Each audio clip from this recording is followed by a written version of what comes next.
So this is part, Dr. Alexis Pauline Gumbs is a part of our lecture series called Incitement. And the Incite is also the name of the Black Feminist Lesbian Organization. So when Peter Behrman, our boss, said, we're calling Incite, Interdisciplinary Center for Innovative Theory and Practice, I said, you do know about the other Incite? He said, great. So Incite is individuals researching and working during a period of strident intellectual and anti-scientific sentiment.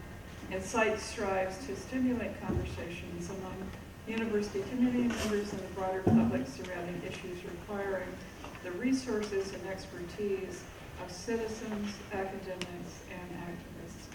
This public series invites individuals who can envision a way forward, can speak to the opportunities both seized and missed in our society, and can guide us towards the most effective and actionable means of addressing the complex social and political issues of our times. And I should also say that Dr. Gumbs' trip to New York City and this series of events was created in partnership with the IDS lecture series at Cooper Union and the Tisch School of the Arts at NYU. I'd also like to announce that we do, Incite has 2 more events that we'll reach out to you about this fall, one next Tuesday night and one on December 4th, which we will also invite you to, both concerning feminists who base their work on oral histories. So we'll be in touch with you about that. Dr. Alexis Pauline Gumbs is an American writer, scholar, independent scholar. She calls herself a poet, an activist, and educator based in Durham, North Carolina. She holds her PhD in English, African and African American Studies, and Women and Gender Studies from Duke University. She is currently the Winton Chair in the Liberal Arts in the Department of Theater, Arts, and Dance at the University of Minnesota, and the founder and director of the Eternal Summer of the Black Feminist Mind, and founder of Broken Beautiful Press. I'm going to ask you later about how that relates to kitchen table press. 100%. Okay. Dramaturg for That Black Mermaid Maid Lady, a performance by Sharon Bridger. Dr. Gumbs has inspired literally thousands of people, probably more, all over the world, with her wild and outrageous energy as a queer Black troublemaker and Black feminist love evangelist. And in her words, an aspirational cousin to all sentient beings. I'll just pause there to let that settle in. She brings restoration and inspiration to so many communities, and she works in community. And she vests all of her incredible energies in and through communities, through, right now, what she's doing is called Brilliance Remastered, which is an online network and series of retreats, serving community accountable intellectuals, a phrase I'm going to pin on my wall right beside my Audre Lorde poster. Among her books, the co-edited volume of Revolutionary Mothering, Love on the Front Lines, PM Press 2016, Spill, Scenes of Black Feminist Fugitivity, 2018, 2016. M Archive, After the End of the World in 2018, and yet to come in 2020, watch for it, Dub, Final Ceremony. All year in our classes, especially this year at Columbia and the master's program, we've been talking about oral history in terms of living relationships, including love, proximity, and accountability. There is no one, literally, who can explain this better to us than Dr. Gumbs. Welcome.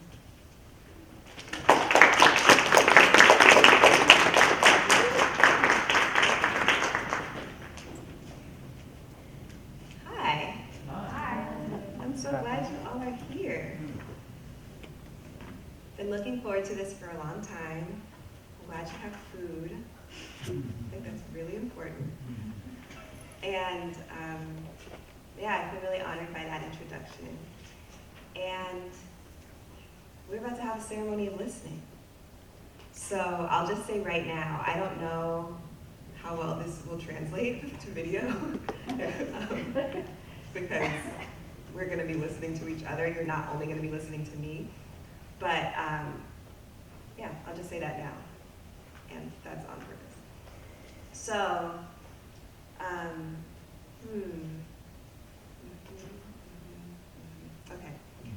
So I just wanted to start with what comes first for me, which is dedication, and give everyone in the space an opportunity to dedicate your participation to someone who's not physically in the interchurch center, what in the neighborhood we call the God box, on tonight, but who is part of the reason that you're here, somebody who's deeply impacted your listening, somebody who you're listening for, wherever you are. And it can be someone who is living now, it can be someone who's passed on, it can be someone who is younger than you, it can be somebody who's older than you, and your same age. And I'm dedicating my participation today to a sister friend of mine, Dr. Savannah Shangay. And she is someone who, gosh, is just, listening to her is like tapping into a portal of incredible vernacular and irreverent wisdom every time. And I'm thinking about her a lot today. Today is the day that her book is available for pre-order, her first book, and her mom is also the great poet, thinker, and author, Ntozake Shange. And I spent most of this day actually in their archives. And so yeah, I'm thinking of her, I'm listening for her, I'm listening for my accountability to and with her. And I'm just grateful to have people in my life where just listening can teach me so much. So I want you to think of who you're dedicating your participation to tonight, right now. Multiple people may come up. Just choose one and trust yourself.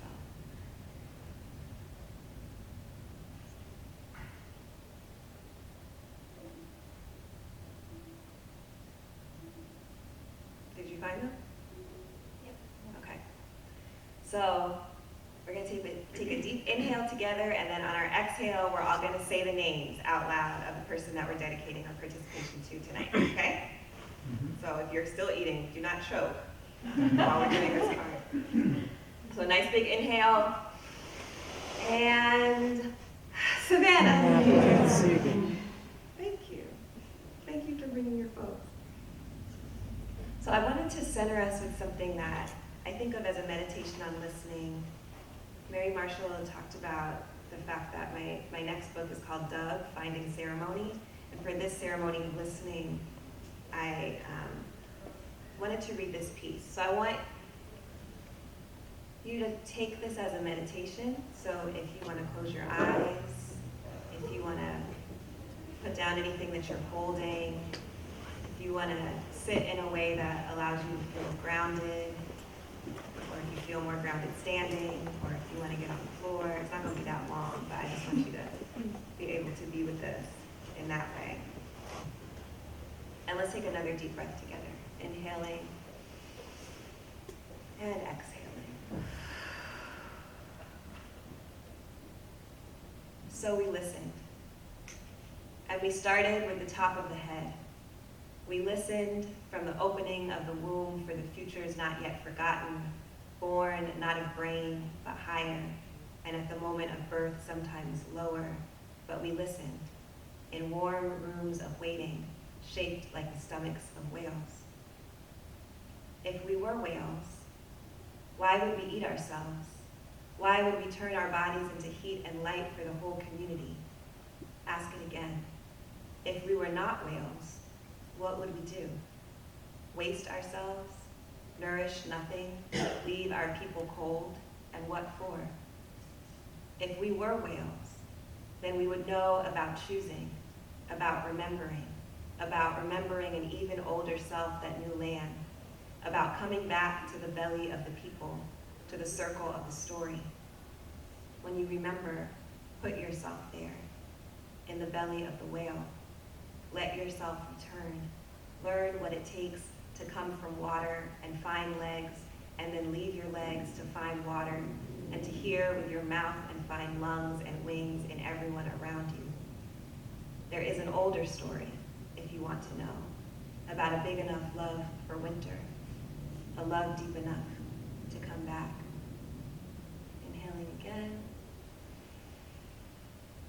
and exhale. Okay, so I have been actually invited over and over to come here, specifically to the Oral Histories Master's Program. Mary Marshall's like, for years. And I'm finally here. And I am moved by what it means for a group of people to intentionally commit themselves to listening. And I feel like the folks who are here, who actually are part of the Oral History Master's Program, have done that in a particular way. But I know that listening and a practice of listening is actually crucial to all of us. And I feel that it forms a core part of whatever it is that you're doing. If you're trying to be in right relationship with your community, if you are generating creative work, if you are just trying to figure out your own family origin, listening is a really, really huge part of that. And so my hope, my prayer, my intention is for this to be supportive of your process of listening and a space to practice listening that's informed by the work that we've done with the Mobile Homecoming Project, which is a queer Black experiential archive amplifying generations of queer Black brilliance. You can say queer and Black as many times as you want, because.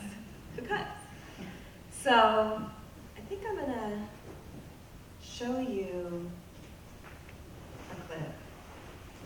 And I'll set it up by saying, I'm showing you this so you can get a sense of what it looks like. What we're doing tonight is informed by our practice, and the Mobile Homecoming Project is a project that my partner Sangodare and I created a little over 10 years ago.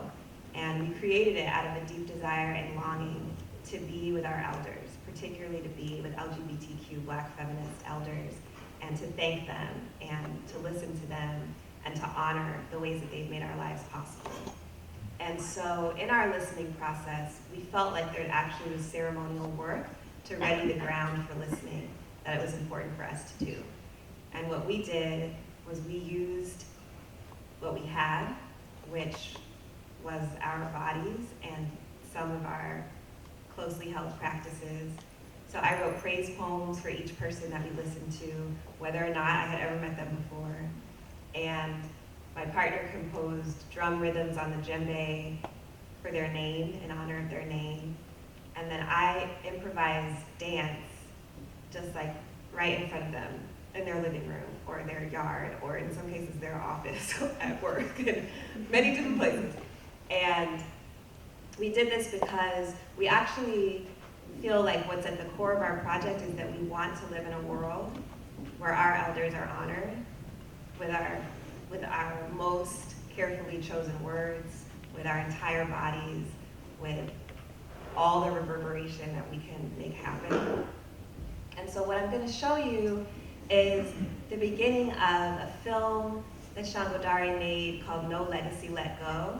And the film extends, and it's awesome, and it follows one of our elders who lives here in Harlem, wasn't able to come here tonight. We're not going to watch the whole film. We're going to watch the very beginning, and you'll get to actually see some of what that ceremony looked like in practice. So that's me contextualizing. And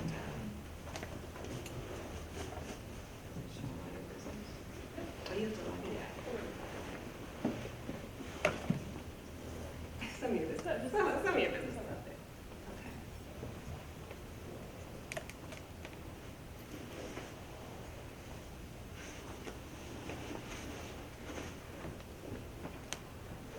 So there's no sound, and it's okay. It's okay.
so I've never watched that without sound, actually, or shown it to anybody without sound. There's really beautiful music that my partner composed, and you can hear us kind of speaking this poem.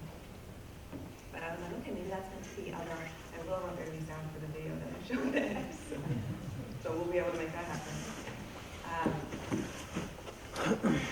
So I show that because, and I talked about this with the master's students earlier, dance is an important practice in my life, but it's not actually usually a public practice. I don't identify as a dance performer, I identify as a dance practitioner. It's a particular way of listening to my body, but I have self-consciousness around other people actually watching me dance. So the fact that, so that moment was really exciting for me to watch all of you watch me dance. But there's something about the vulnerability of it and the offering of it that was really important in terms of creating the space for the type of listening that we wanted to be able to do. And we were really committed to being able to listen in a way that didn't just reproduce the, we'll say, opportunities or the violences that force people to have to explain, just like why they're human enough to exist over and over and over again, and especially in oppressed communities. We wanted to actually create a space where people understood that our hearts were all the way open to them, and that we loved them and honored them just for existing, and that we would offer everything just to be able to have that encounter with them. And I'm saying this to you because we're about to do this ceremony of listening, and you may be doing something that makes you feel self-conscious, or that you're not used to doing when you come here to hear somebody else talk, at least someone like a wonderful, brilliant expert, such as myself, speak publicly. You don't necessarily always engage in listening in a way that's dispersed throughout the people in the room, but that is what we're actually gonna do. And I wanna ask you to just remember that I don't like to dance in front of people, but I showed you all that, and I also danced for those people like really close proximity where there's no lights out in the club and no chance that they can't actually see what's going on with my body. And just to ask you if you'll be brave with me, and of course, to do it in the way that you can, and to do it in a way that feels right for you. So, with that in mind, our first listening exercise that we're going to do together is called a dedication oracle. So remember, you just did a dedication, and for folks who may have just got here, we all dedicated our participation to someone who's not physically in the room, but who for us is part of why we're here, somebody who's impacted our listening. And so draw on that, or if you didn't do that yet, find who that person is for you. And this is how the oracle works. You, for yourself, are going to think about what is the challenge, what is the place around your own listening that you're actually growing right now. It could be that there's someone in your life or some whole group of people that it's really hard for you to listen to right now. It could be that your listening relationship to something or someone is being interrupted by something structural in your life. It could be that you just got the clarity about who or what you want to listen to, or how or why you want to listen, and you're growing around actually implementing that and making it happen. It really is whatever it is for you. And so I want you to think about what that is, and then you're going to share it with one of your neighbors here, and be brave. It may not be someone you know already, and be nice to yourself. So if it does need to be someone you know, then make sure it is someone that you know already. And you're just going to tell them as vaguely or specifically as you feel comfortable telling them about your growth around listening that's happening in your life right now. And then what the person who listens to you is going to offer you is just an offering for your growth that has to do with something that they learned from the person who they dedicated to tonight. Okay? So sometimes when I do this, it's like, who does the what, listens to who, with the, and somebody's not here, and the answer comes from. So even though it's very embarrassing for me to do this, I'll just do a role play of what this could look like by talking to my own self up here, which isn't that. I mean, I do talk to my own self, and I'm also a Gemini, so. Yes, you know. Okay, so, hi. And my growth area around listening is how to actually listen to what my spirit is telling me and what my ancestors are asking me to do without apologizing for how audacious or grandiose it might make me seem when I act on it. So I want my response to the listening I'm doing to be unapologetic, and I'm growing around that right now. Like, I'm actually seeing the ways that I block my own mission and my own journey because I'm afraid of just being too amazing. Well, wow, thank you, Alexis, for sharing that with me. And the person who I dedicated my participation to is my dear friend Savannah. And one thing that Savannah has taught me is that it's actually our birthright, and when I say our, identifying as an African American person related to the African American tradition, it's actually our birthright to be way more audacious than anybody has ever thought we were, even ourselves. And Savannah has shown me that in the way that she empowers her students.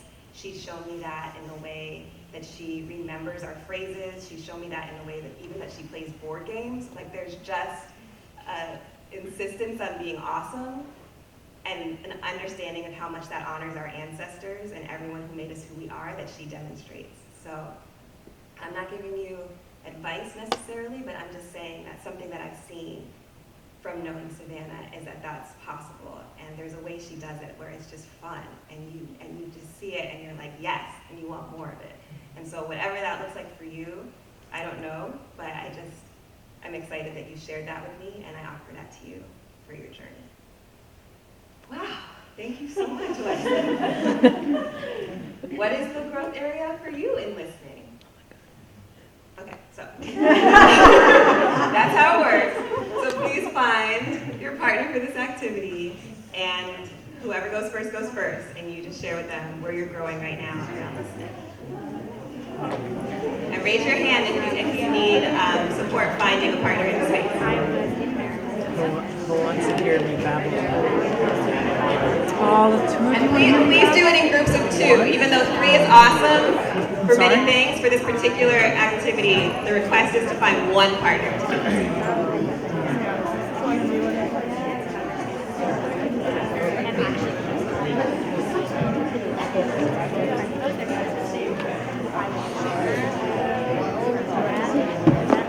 It's okay. There's going to be an odd number. Yeah. Anywho, what's the listening area you're trying to run? What's your growth area? What's something you're doing? I want to grow in while listening. Yeah. Anybody support finding partners? I feel like it's hard to usually too hard with yourself. You feel like cloud it to give yourself like a proper, honest evaluation. Think about yourself. So you know, humility on myself is positive. I don't have a proper balance.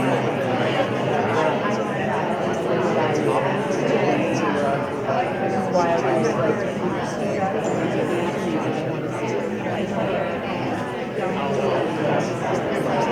One person that I dedicated as listening prayer is to one Pete Seeger. Pete Seeger was a musician, activist throughout his whole life. And his music and his way of living was very inspirational to me.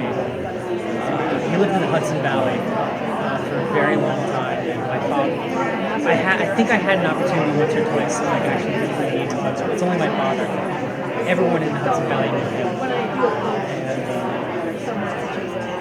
And I guess one piece of advice Mr. Seeger would put on to you is,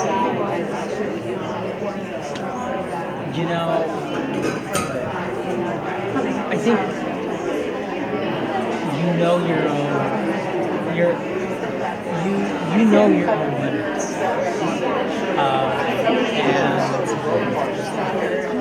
really, it's that self-awareness that you can limit yourself to not being very terrible and actually be very good listener.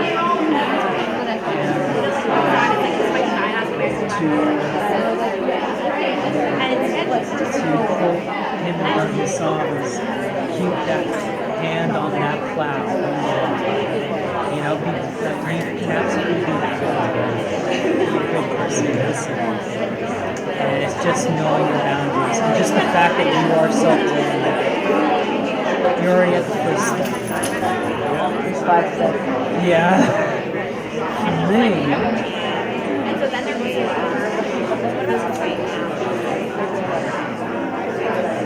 For me, it's my anxiety. Come out. Oh, sure. I don't realize it when it does, but after the fact, when I listen, I'm like, oh wow, I'm really nervous. And also, I mean, you probably already know this, I'm very hard on myself. And I hope that by listening, I can to by that. I don't want to be, say what she said, I don't want to Project yourself. yeah, I really want to not like apologize for like that's one. I mean, again, like you said, some people are self-aware, right? There can be people who are not self-aware of like their social environment and then project it onto other people, right? So, you're aware of it, just taking steps to like, I don't want to say curb it, but like, work on yourself, like, you take over. So that's the first step. Awareness. As a person that would give you this advice. So if you haven't switched yet, think about switching soon.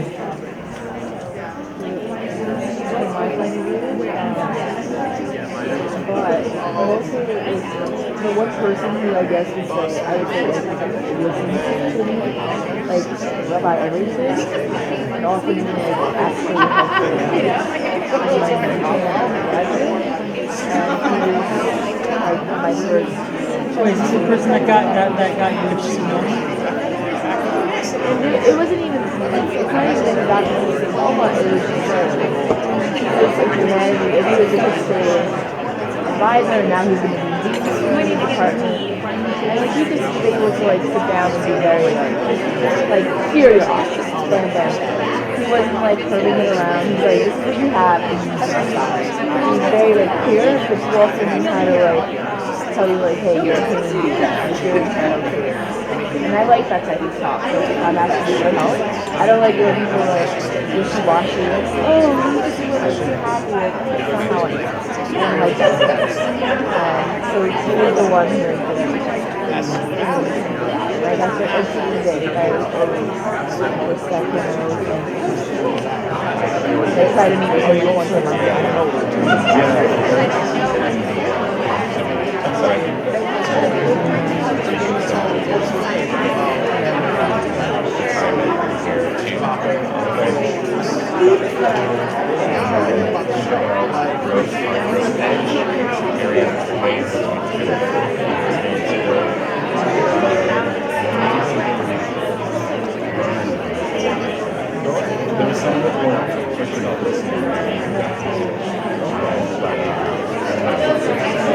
So about 3 more minutes with your partner.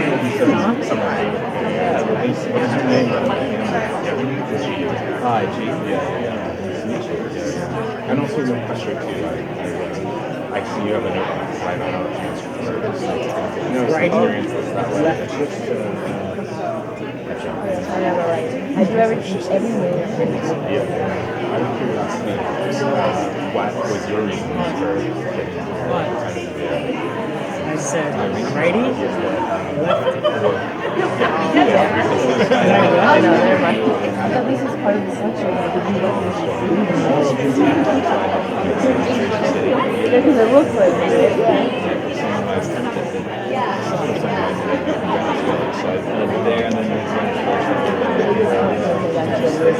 about this. I did. I was like, no, he's a really good man. What about you? He's a wonderful man. Yeah. Yeah, where at Black LGBTQ? What's my next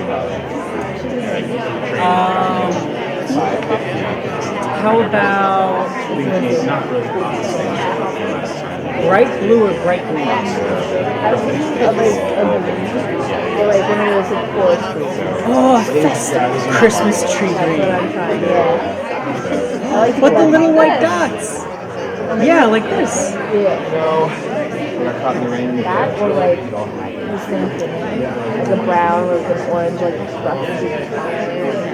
Girl, let me know if you need help with the manicure. I know a lot of shops. With those chemicals? I'll have you know, this is the result of anxiety and like having to talk to you. Just having to talk to you. I mean, what about you? I used to have a mood ring. I know. I'm trying to relate to you. Like I too used to wear jewelry. Mood rings. Are you the type to wear them? Ring fingers. Hey, please get ready to thank your partner. Thank you. Thank you, each of you, for the generosity of your listening, the generosity of your sharing, the facilitators of the session that I just had with the master's students talked about what it is to wonder and what it is to share in a way about something you don't already know, right? So the generosity of sharing something that you're in process around is a huge generosity, and the listening that you did is also really generous, and I'm grateful for you. And I wanted to give an opportunity if there are one or two people who want to share anything they noticed about that experience. And when I say about that experience, I don't mean, now tell us what the other person said. Don't tell us what the other person said. But anything that you noticed about that experience, either just sharing something that you're growing on, listening to someone else, getting an offering from somebody who's not in this room through that person, or giving, whatever it is that you are noticing in this moment. And I don't know if there's a microphone in the audience, so hopefully there won't be bad feedback if we just use this one. Anybody want to share something you noticed? Yeah. So, can everybody hear this? So, I'm always amazed by how it's always the right question and always the right person that the other person dedicated to when this happens, or that like the person that I dedicated to is the right person for the question. So in this case, it fit really well. I dedicated to my niece Amaya, who's like 8 and amazing. And yeah, that there was something that came really closely to mind that related to the question of growth and listening that my partner had. So it's always the right question, always the right person. Awesome. The Oracle works. Yeah, I wanna celebrate that and honor that, and also the work that you do, right? And the interpretive work that we're doing all the time, actually, to translate the knowledges that we have learned from those people who we have listened to, for those people who have shaped who we are, and we're making it all the time into something that's shareable for our communities. And so just to honor that you practiced in this, even though maybe this particular thing, well, I know you've done it before because I've made you do this before, but other people in the room may not do this all the time in this specific form or with people that they don't know, but it is actually something that we tend to be practiced in. Anything else that you want to share that you noticed?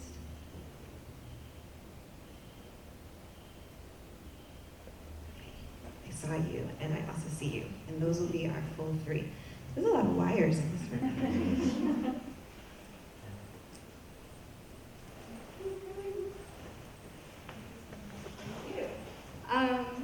There are a lot of wires in my hair too. Everywhere is the thing. Yeah, going off of that point, it felt like a protocol of spirit. You know, like do this. chance in the world ruled by divine circumstance. Mm-hmm. In the words of Funkadelic. But this really broke that down, right? Because as I was thinking about who I dedicated it to, I felt them come into the room like when you repeated their name. And it felt like a search function, like a little spirit search function of like, okay, advice, like real life spirit advice column vibes. Yeah, it's a technology. So. Yes. Yeah. Real life spirit advice column vibes. I may need to write that down. Yes, yes, yes, yes, yes. Yeah, so there are technologies for listening too. I definitely hear that. You said you had your hand up? I felt like this exercise really lent itself to being present in the conversation and responding in the moment instead of, I feel like a lot of times when we do like go arounds or something like that and you have to, like, you're thinking about your response before you're like, and not listening to what the other people are saying. And I feel like with this, because you had to kind of respond in a different person as something that you like have heard from someone else, that you had to listen to what it could connect to their story. You were very much listening to them before you were thinking about your response. So. Yeah. Thank you. Yes, technologies of presence and listening, real life spirit advice columns. Yes, yes, I love all of it. Great. So we're going to do another exercise, and with your same partner, well, not really with your same partner. Okay. So for your same partner, I would like to ask you to write a very short haiku poem. So don't worry about it. You're a great poet. And I'll just give some parameters. So this is an opportunity for you to continue just blessing the person that you spoke to. It's an opportunity to distill your listening. I'm sure they said way more than 17 syllables, but we're going to use a 17-syllable form to offer them something back. So you can think of this, if you want to, as something that is also coming from the person you dedicated to. It can also be coming from your own heart. Either way, it's perfect. And the haiku form that we're using is 3 lines, and it's the 5-7-5. So the first line has 5 syllables, second line has 7 syllables, the third line has 5 syllables again. And a syllable is just a segment of a word that manifests itself in sound. For example, Alexis loves us. It's 5 syllables. It's true, I do love you. And that's it. So, listen. It's gonna be awesome, because the thing about when you write a poem as an offering for someone else, and it's also tapped into even someone else who you love and who has impacted you, it's always, as Tina Zafreen was saying, it's just always a blessing. So don't worry about like, I don't even write poetry, or I'm not a poet, or I am a poet, and my process is I take 4 years before I share my poetry with anyone. More talking about myself. Just don't worry about that right now. You're gonna find these 3 lines, and don't show them to your partner at this time. But but trust yourself. Anything I didn't say? Any question that you have? Good question? So we're writing it for our partner based on what they told us? Yes. Okay. You're writing it for your partner based on what they already shared with you. It's an offering for their journey of listening. Any other question anyone has? It's really clarifying when people do have questions, so don't feel like I don't want you to have a question. You got it. Okay, you have what you need. And oh, that's what I was going to say. Don't feel self-conscious about like counting syllables on your fingers, because how else really can you do this at all? So go for it.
What do you think? 2 more minutes?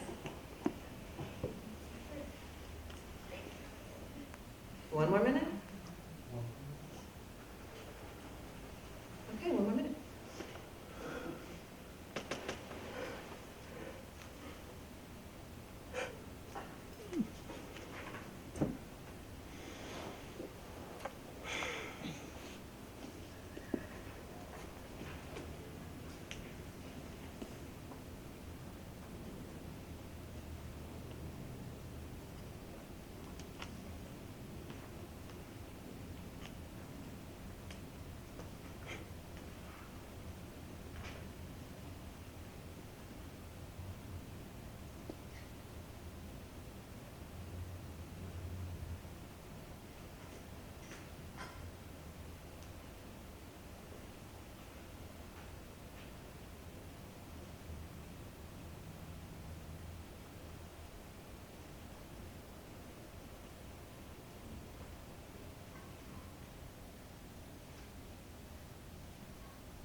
Okay, you ready?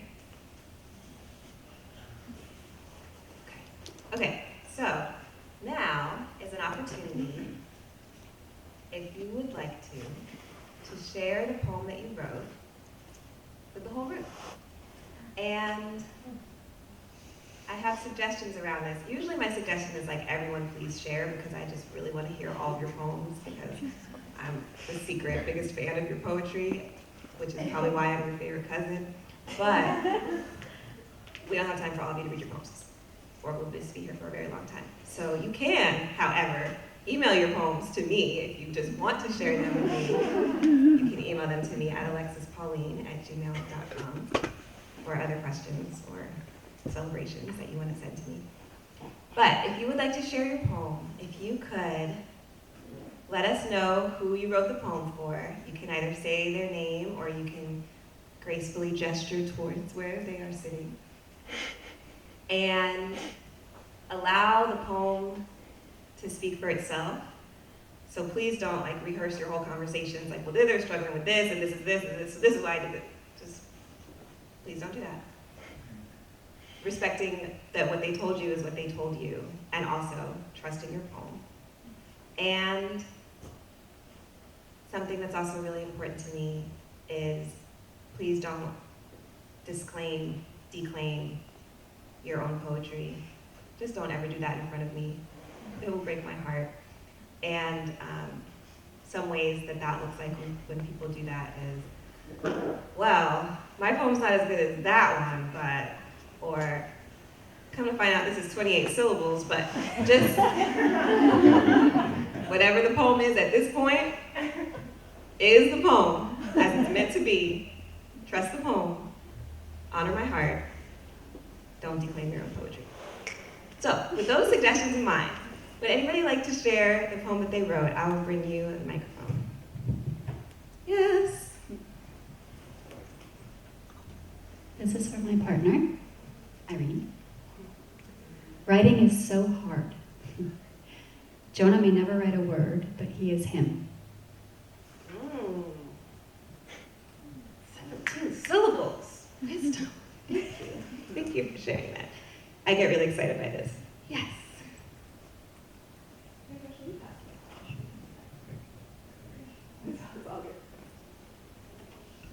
Ruby is with you.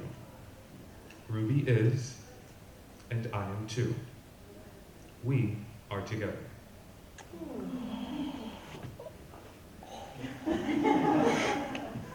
Thank you for sharing that with us. Does anybody else want to share the poem that they wrote? Yes.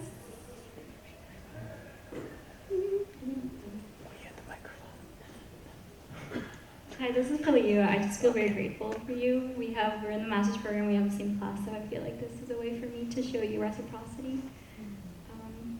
Decolonizing, growing, into life unknown, a new ancestor. Ooh. Thank you, Elizabeth. Anybody else want to share the poem that they wrote for their partner?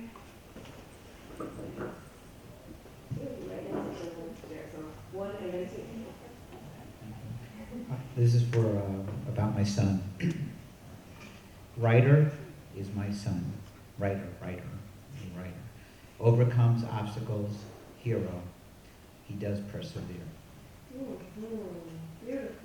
Thank you for sharing that with us. Okay, this is for Audrey, cousin promoted to aunt. Home in the apple, food and laughs and sleepovers, you welcome fiercely. I can see it. I can feel it. I love it. Yeah. This one's for Mary Marshall. For your grandmother. Born somehow of this earth. No, she exists in you. You gonna share yours? Yes. She went back in time, so to find her self listening.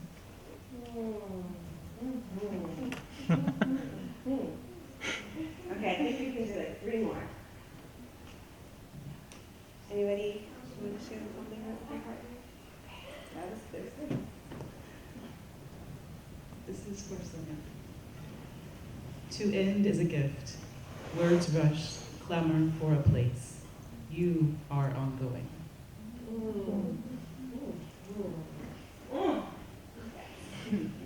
I saw 2 hands back here. This is for John. Peace and breath and open, abundant the fruits of patience. Time will tell in time. Thank you for sharing that. And were you going to share? Oh, you're assistant, someone else's hand. Okay, this is for Noor. Fairies speak through you like voices underwater. The rain knows you too.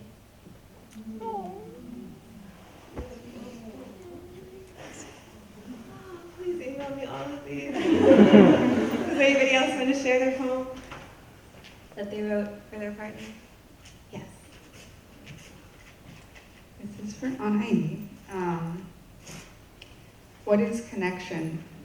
How to be accountable? Love in your true way.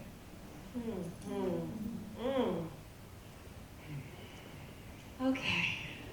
So, if you did or if you did not share your poem out loud, please show the poem that you wrote to the person that you wrote it for. Just take a moment, let them read it. Read yours.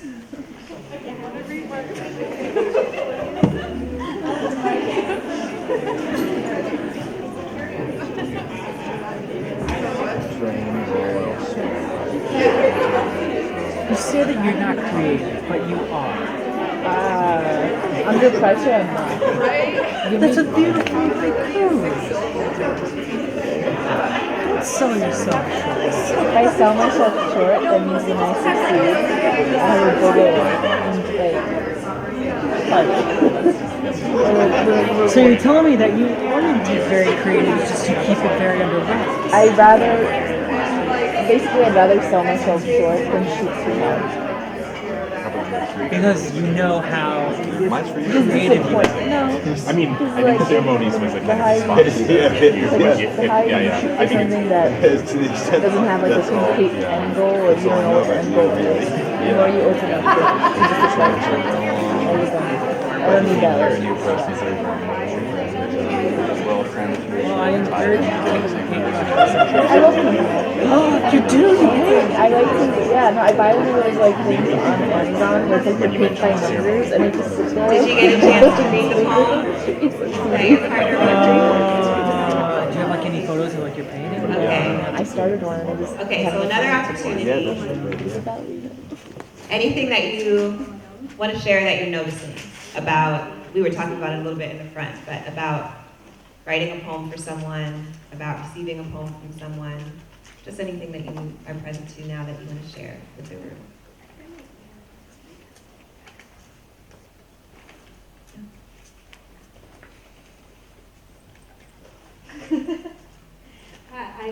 heard people share their poetry without disclaiming it before, I don't think, and that was really beautiful to get to witness. Oh, yes.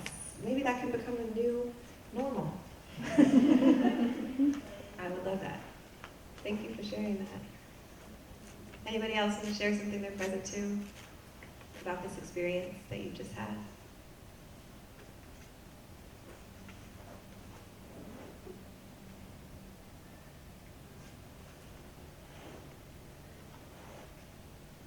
Say, literally 2 minutes after I read this, my son texted me. See what I'm saying? Wow. So if folks didn't hear, I'll say it on the mic because I didn't get there fast enough. But 2 minutes after reading this poem about your son 2 seconds, your son texted you. I mean, I'm just saying. So, there's a lot. Poetry makes something happen, as Audre Lorde said. Poetry makes something happen. Okay, there's one more part. You're like, how much deeper can we go? She hasn't seen her write poetry for each other. What the heck? Okay. But it's okay, because I improvised dance for a whole bunch of people I didn't know all over the United States. So, the next piece is actually a movement-based piece. So, this offering can either be a full-on dance move or a smaller gesture, but it's an opportunity to give yet another offering to the person that you listen to, and I guess I'll role play it again because then they get the opportunity to embody it for themselves. So, for example,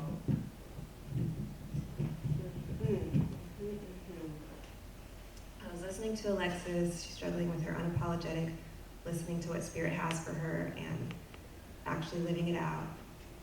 So this is my movement for Alexis.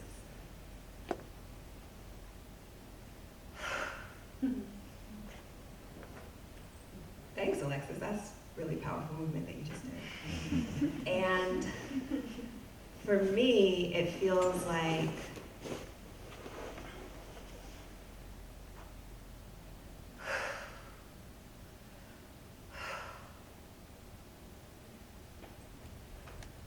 wow, that's awesome. Okay, so what gesture are you gonna make for me? Okay, that's how it works. So, again, if you want, you can stand up. You can give yourself some space where if you did the movement I did, you wouldn't whack anybody in the face.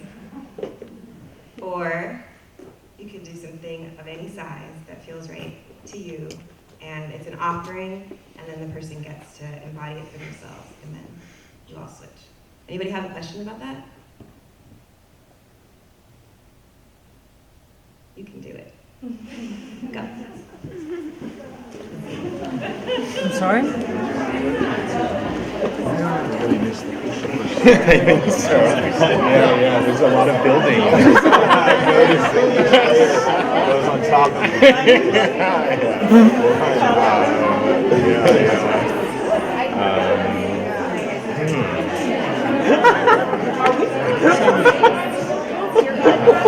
Inherently, since it was kind of like very tense, kind of quick but I thought a lot about, maybe you mentioned it, and maybe I don't composure and then release. So maybe kind of more of like a voice and then release. But there's amount of projection I suppose involved. You're the only person there's a whole motion. Oh my god. My emotion. What's your emotion? My gesture? Yeah, I guess just for you, or here you love me. No, my gesture is this. Oh wow. There's a door. Yeah, no, that's beautiful.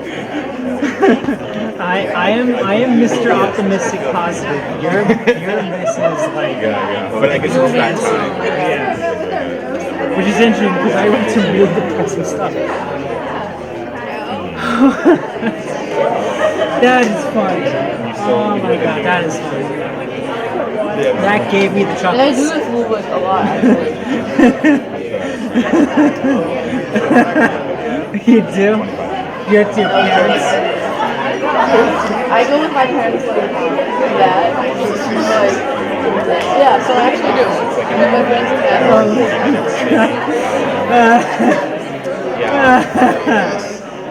Oh my god, that was funny. Oh man, I gotta share. I gotta tell everyone that. I gotta tell everyone that. Just doing art. Yeah. The program I'm in is to study yeah, I recently met with an artist actually. It'd be like that sometimes. I'm gonna share that. I'm gonna share as a whole. Spent like I the just first wanted couple to hours cheat. talking You about just wanted to cheat. I was like, oh, I invite you.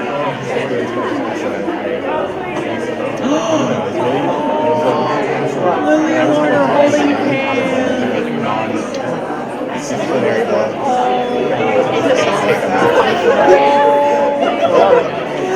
That you have to look for that. I looked at you too. There's a good, yeah. She went like this. I was right there. She went like this. Here's my gesture to you. You know. And then goes over to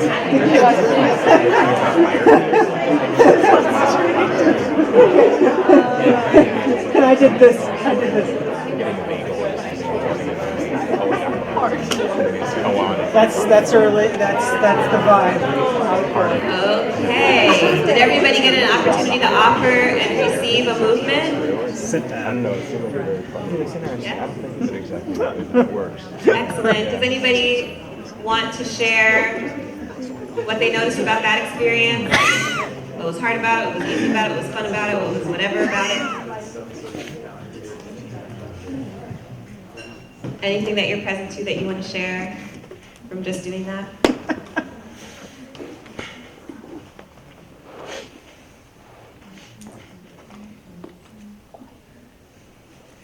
Yay.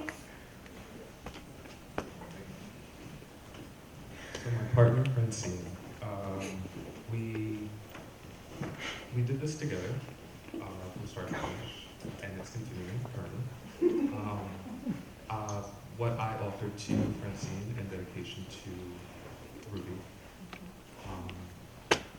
when they showed me how it made them feel and they embodied that gesture, it reminded me the importance of movement and how I think we all just need to move a little more, dance a little more, celebrate something in dedication to. Like, it was there was something ritualistic about watching Francine embody what I just offered.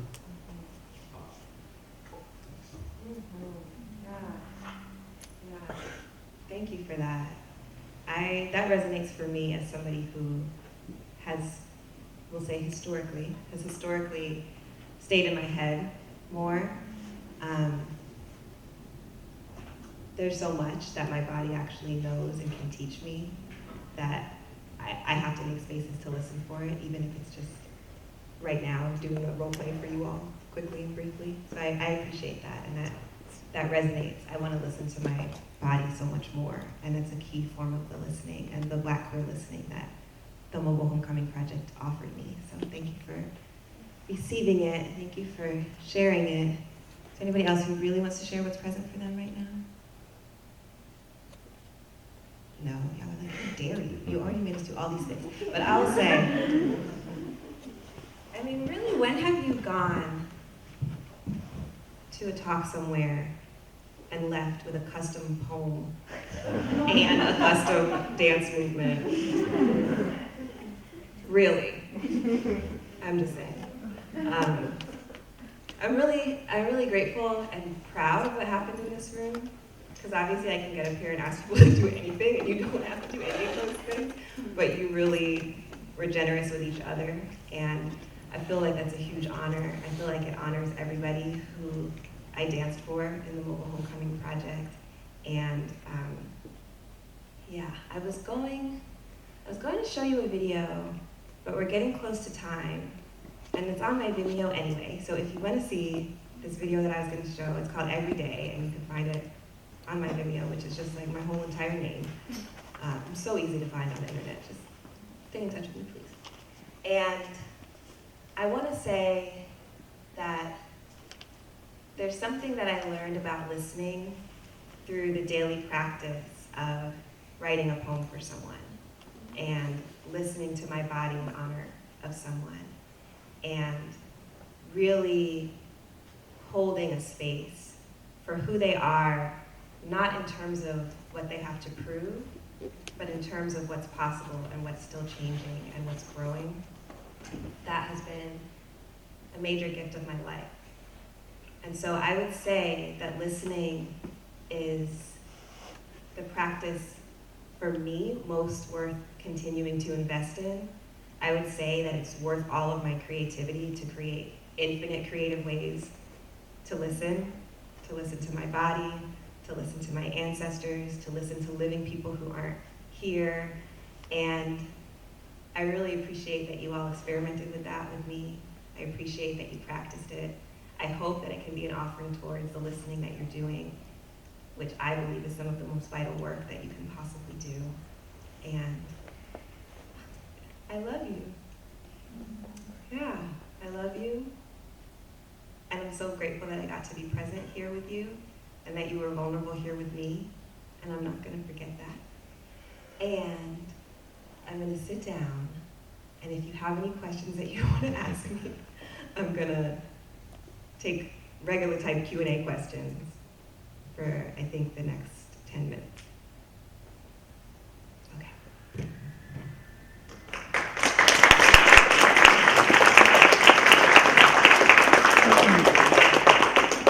So I'll just bring the mic to you, and you have a question? Sure. Sit closer to you. Yeah, let's sit close.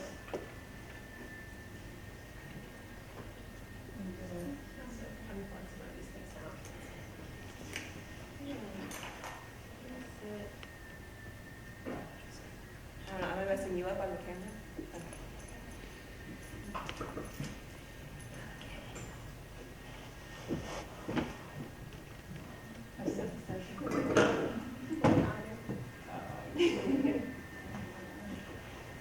Hi, I'm Zoe.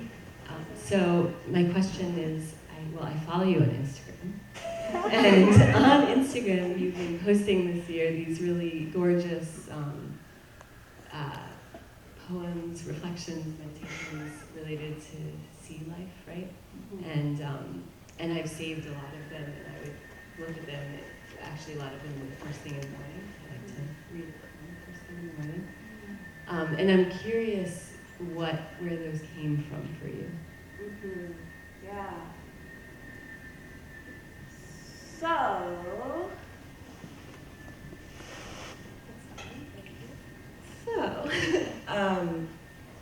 yes, yeah, thank you for that question. And the earlier talk, and I guess what is the series of talks that I've done this week, was specifically drawing on that marine mammal work. And they recorded it too, so if you want to look for that, you could just Cooper Union, they have it somehow. So that's definitely part of my listening practice. And so 2 things happened. I've been listening to whale sounds as part of my meditative practice for some years. And so I think maybe there was some attuning that was happening that I didn't realize what was happening. I was just trying to meditate without falling asleep, to be honest. And then in the book that I wrote, the book that I read from, and that's coming out in February, is an ancestral listening book. And it was about, after doing all of this work for a decade, listening to elders, what really were the technologies to listen to the ancestors whose names I do know, whose names I don't know, and I really prioritized and opened myself up to that listening. And I didn't necessarily know that when I said, I'm ready to listen to you, ancestors, that marine mammals would be like, good, because we're your ancestors, and we really have a lot that we need you to know, and it's actually very urgent because get it together. So that was a surprise for me. And I had to just also surrender to it because it was an everyday practice. I would listen, and what was really there was related to these marine mammals. I now, looking back on it, can see that it has to do, it's also related to this question of listening to my body. It's related to this question of making space for my emotional self. It does have to do with my understanding that the ocean is rising and I actually do need to become a better marine mammal. It has to do with expanding the way that I think about my breathing and what my breathing can do, which marine mammals have a lot to teach me around. And my saltwater relationship, the relationship to the saltwater within me, and my actual sweat, and my tears, and my spit, and all of what's happening there. So yeah, that's where it came from. And unlike my writing process, which I was making fun of myself earlier and saying my process is I write and I don't share for like a long time, these I was sharing every day. I was sharing first drafts the same day that I wrote them, which is not something that has historically been something that I would do. But there was something about these particular things that were coming through, and it's been part of my listening and discernment also to be able to listen for, is this just for me? Like, is this just me getting a message that I need to get today for my life? Or is this just for us? Like, is this just for my relationship with my sister? And this is why I needed to write this? Or is this for us? Is this something that actually belongs already to a wider collective of people? And this was like, this belongs to everybody else today. So, post. Yeah, so that's how that happened. Thank you for asking about that, Zoe. Anybody else want to ask a question?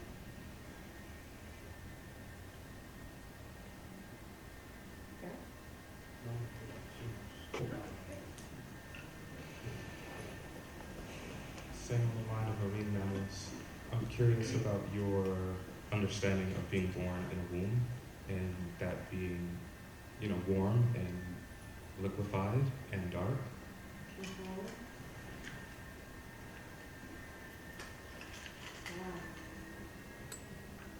It's so interesting. I was just talking this morning.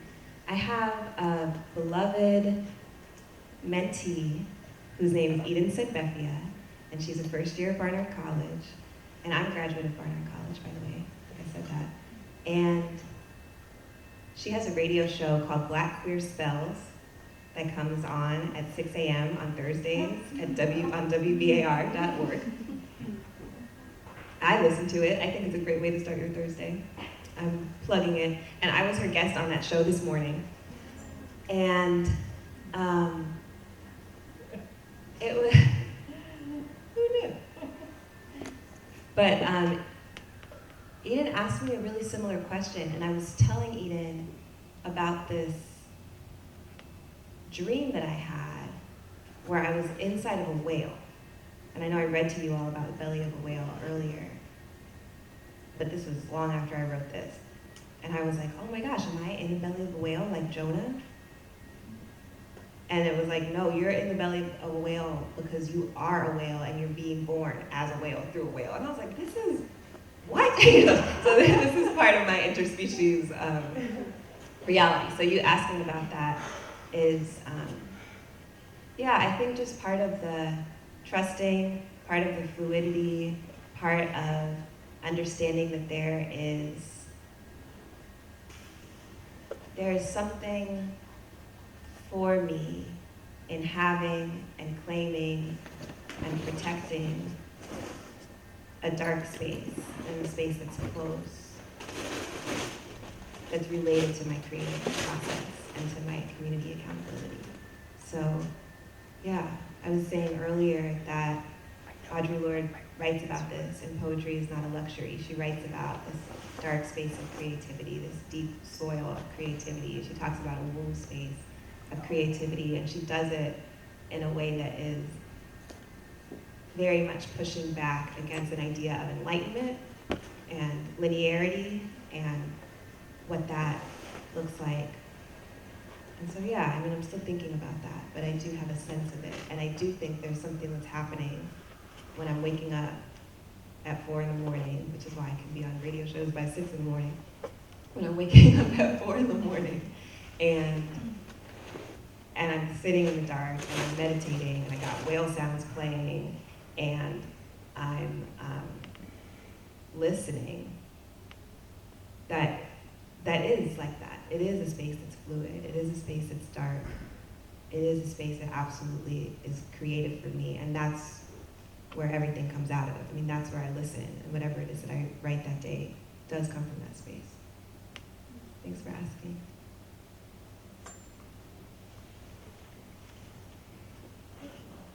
Yeah.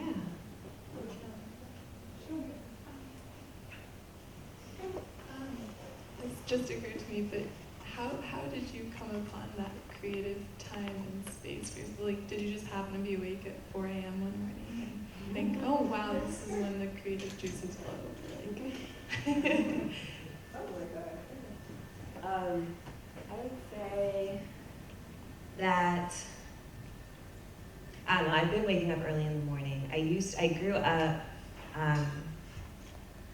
in a religious household, and I had like before school Bible study when I was in high school. So I've been waking up really early for a long time, so it might be because of that. That would be one of the few great things I got out of that experience, because it wasn't actually a educational space that truly honors me, but I do wake up early. And I find that there's something about that time. I do feel like there's something about that time. I think one thing that's really helpful is that absolutely nobody is trying to contact me at that time, which is really helpful because I can be very distracted by other people contacting me and not go into that deep dark space, but just be in the like, oh yes, and I'm responding space.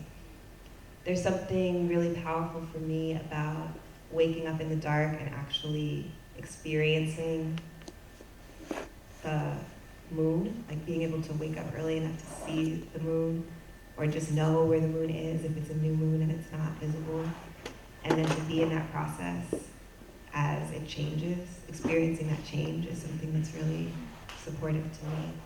And sometimes I just legit feel like my ancestors are waking me up. Like, that's just when they want to talk to me, and they're like, hey! And I'm like, here for it. I'm gonna try to remember my dream, and then here I go. And I think also that I would like to bring more of this to the rest of my day, but I feel like at that time period, I let myself go to an emotionally deeper place because I know that I'm not gonna have to get it together that soon, you know? So if I'm like dissolving in a puddle of tears, it's like 4:30 in the morning. So I could potentially just go to sleep and wake back up again before I have to see anything, you know, like there's a way that, I think there's a part of me that knows that allows me to go to an emotionally deeper place at that time. But I would love to actually be brave enough to be able to go all the way deep with my emotions all day. And, I think there was one more thing. But that's okay. So yeah, that's part of how the early morning practice was generated. I don't want it to be as compartmentalized as it is right now, but I'm at least grateful that I've given myself that space. And I'm looking at how do I give myself more space that's where I'm able to be present in these multiple ways. Okay, so I see 1, 2, 3, 4, 5. So can you all say your questions, and then I'll speak to them, because I know I don't want to keep people later than they Let me get this one first. agreed to be.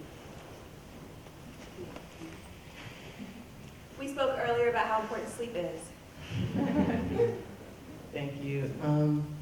I am wondering if your listening practice, like listening to elders, like how that has informed your practice listening to marine mammals and just like non-humans, and what are the similarities or maybe some differences or teachings that have come from listening to elders that would help and transfer? Yeah, thank you.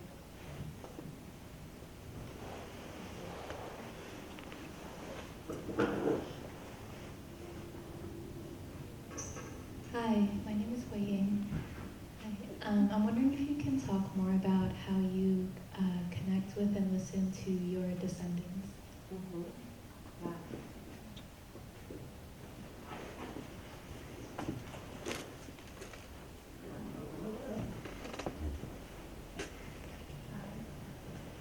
Hello again. This is, again, an advice poem question, but I'm wondering how you know when it's right to stay somewhere and when it's time to go.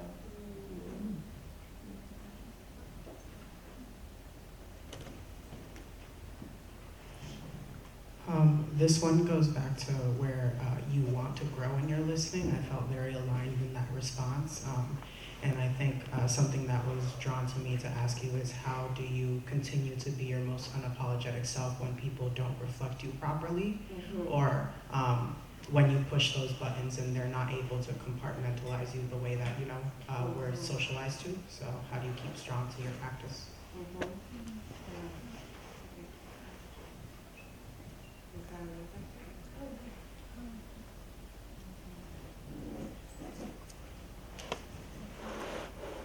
I'm curious about your relationship and sort of discovery of different kinds of archives from the very traditional, well, maybe this one shouldn't be first, but including the sort of traditional academic library, rare books and manuscripts kind of land in various Black women's papers, to the sort of body as archive and sort of what your journey has been in discovering what archive is. These are such awesome questions. Thank you all. Okay, so listening to elders. How has it informed my listening to marine mammals and my listening in general? So yes, that practice and it being a daily practice and it being a vulnerable practice absolutely has felt like training for me. And so one of the things that it taught me was that my vulnerability is really key. Another thing it taught me was that listening to my body is a huge part of it. Another thing that happened, and this is probably how I would have set up the video that you all will look at on Vimeo, is that I found, and we found when we were listening to elders, there were these moments that we called them oracle moments, because people would be talking and they have their cadence of the way that they talk, and then there'd be just poems that would pop out in the middle of what somebody was saying.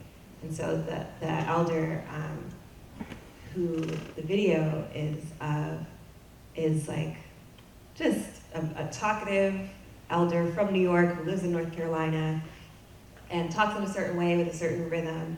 And we were listening to them, and then they said, "Every day I thank my ancestors. Every day I send light to those who have hurt me. Every day I give love to those who have harmed me. And this is what I do on a daily basis." And then they went back into their rhythm. And we were like, forever changed and like just really impacted by that. And that has been something that has then shaped our entire practice. It's part of what made us really specific about what are our daily practices, for example, was listening to that elder and them saying that in the way that they said it. And so I find that that's still happening. I find that that's happening with the marine mammals, is that there's something about a training for that recognition of what's the thing that is actually popping out to me in a way that is making itself known to be the thing for me to focus on at this time. So all of those things are part of it, and I see it.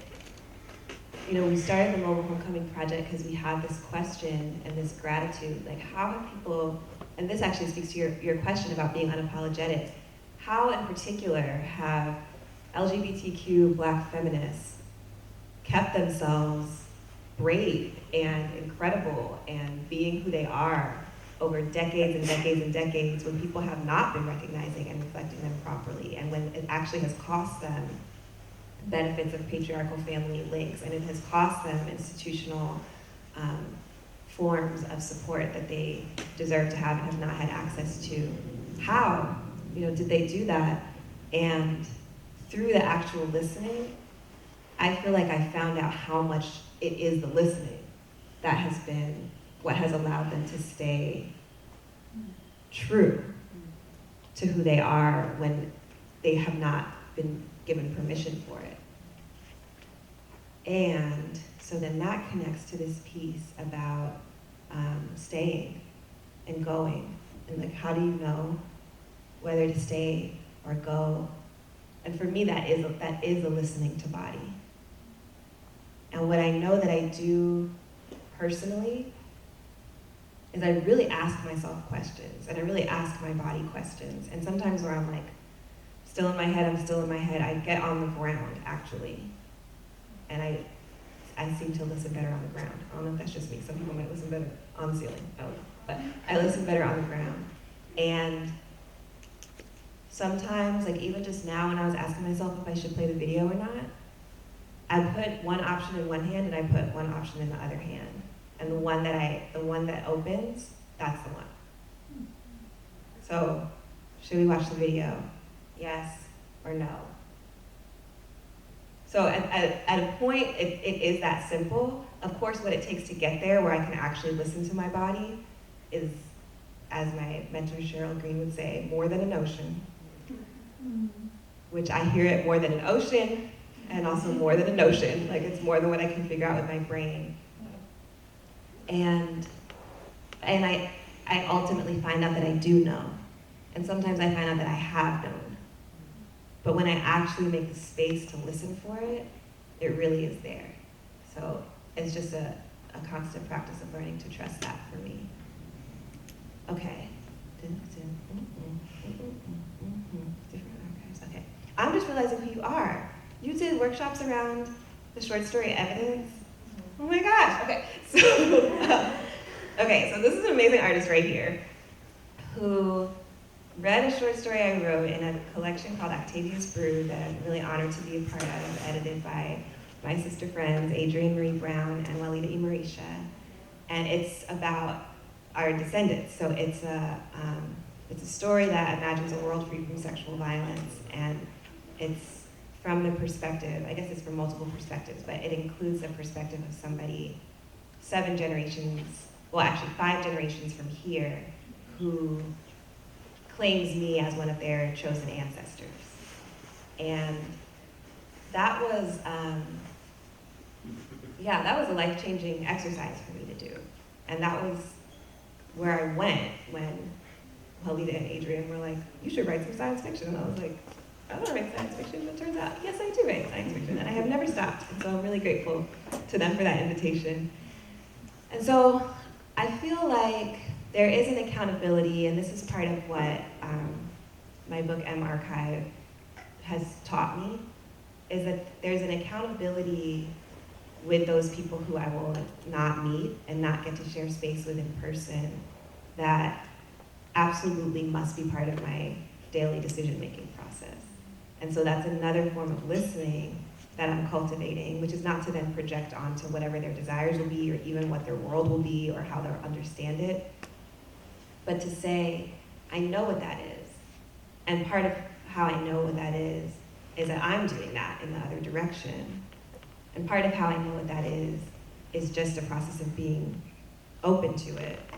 And part of how I allow that to be part of my decision-making process is just the humility to understand that I'm actually impacting a world that I can't predict. That's actually happening. And so that humbles me from being like, I can figure it out and do the exact right thing, it's gonna be. Actually, it's gonna be so far beyond that. And there's something that's liberating about that. And definitely something that's humbling. And something, again, that moves me from my head to a deeper place in my choosing. So, yeah, I would say that. Also, in terms of just the intergenerationality of people who are living at the same time, like people 2-3 generations, I find that that's an important form of dedication for myself. And in my family of origin, I'm doing this birthday of the week work where I was born on a Saturday, and I celebrate my birthday of the week. And I do work on thinking about 7 generations back and being with 7 generations back, and I do that 7 generations forward. That's a weekly practice that I do. That's how I celebrate my birthday of the week. And there are other things I do. And then the whole universe celebrates me, I find, every week on my birthday of the week. You should try it. Just, if you know when you were born, just figure out what day of the week that was. It's a great weekly practice. But then I also do this for like, okay, this is when my niece was born. And she was born on Tuesday. So on Tuesday, I make specific space in my meditation to be with her spiritually, right? Like to be with her in a sense of creating a visualization that honors us and allows us to connect across. So yeah, those are some of the ways. I think that, yeah, I think that I love the way that you've taken that practice on in community and created space for people to write together around that. I love how you've reached out to your future descendants in a really beautiful way. I love that you shared that with me then, so I got to participate and learn from it and be part of it. And I hope that that will be the case with everything that's happened tonight. Like I hope that you prompt people in your lives to write poems for each other who weren't gonna write poems for each other. Or to move with each other and to, yeah, be in their bodies in a way that they can be in a space as, as square as this. And I think for me, we started with dedication, and I think part of how the practice of sitting in archives, which I always have thought is a sacred practice, like touching the objects of another person, I felt like is a serious thing to do. And there's accountability in that, and there's energy in that. And I also, through that practice, and then through what I felt like was an important responsibility as somebody who has had access to more of those types of spaces than most people that I know, is that it must become portable.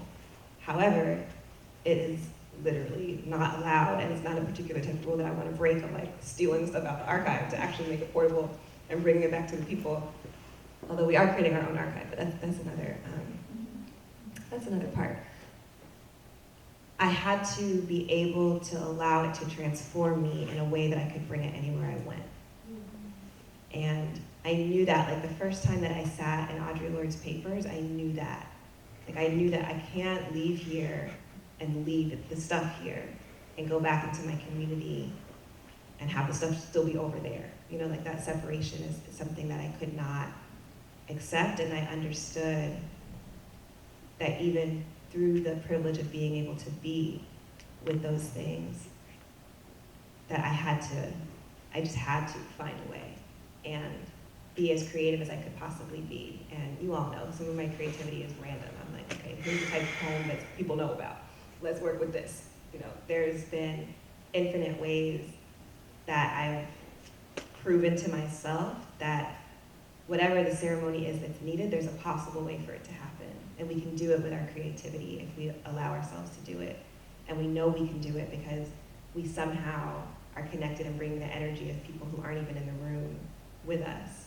So if we tap into that, we really can connect to each other in a different way. So I'm grateful to you all for being part of that practice. We call it the Experiential Archive.